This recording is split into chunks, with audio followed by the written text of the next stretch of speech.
I stand just outside the crowd, watching them speaking in nouns about what everybody recognizes and knows, things everybody can agree on. That's what makes them whole, what wakes them up in the morning. That's what the day is and what the night is not. They face each other every morning and talk about agreed things, interspersing the nouns with words of motion and action so that the words make things happen to each other in their brains. And if a new thing gathers space and squeezes itself into birth for them, it may take time, but there will eventually be a new noun, which everybody will append to their conversation, in the meantime eschewing some old nouns, and civilization chugs along like an amazing amoeboid, alternatively adding and shedding, extending forward, and shrinking behind.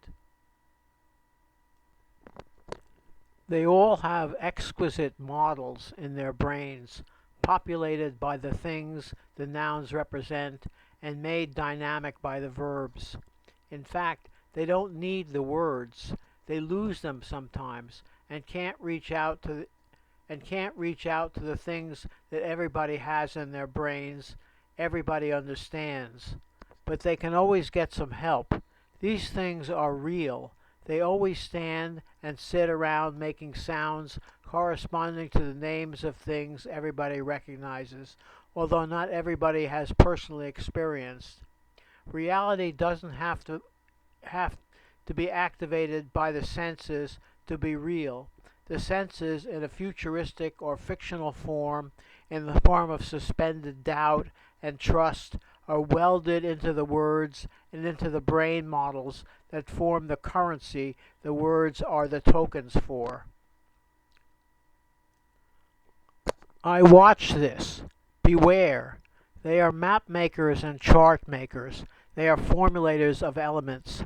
They push each piece articulated, needed, useful into the asymmetrical matrix of their lives and stamp reality on each piece by bringing it forth to the mass. They view spaces that their eyes stretch open, and they know spaces spread out by the movement of time. They make things out of empty spaces and gatherings of elements.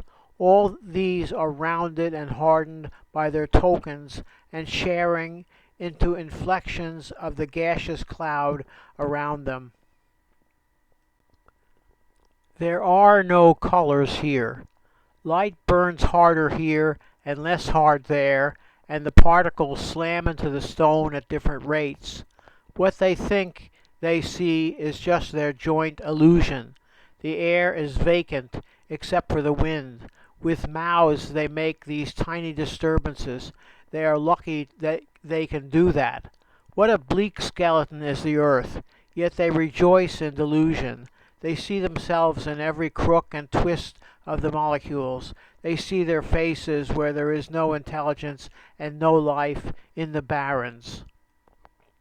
He turned from the ice-cold table where the specimen was pinned out, legs and arms akimbo and abdomen exposed. The blood-stained welts were visible on the flanks and inner thighs. He turned away from the humiliating, uncaring death and stalked out of the lab.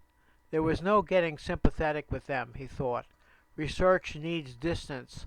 We can learn about ourselves only by studying an alien subject, else our viewing and our feelings will change what we observe.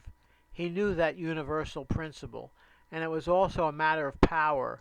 To observe and to cut off sympathy made him feel so good. He could render them helpless and open them, violate them. He couldn't avoid the sense of triumph.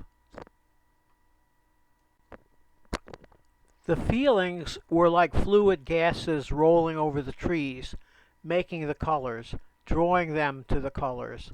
The community never believed in colorlessness. The earth lived in colors. The insects, the birds, the monkeys, we all hated the rocks. Color was the subject of God. Color was what God breathed on us.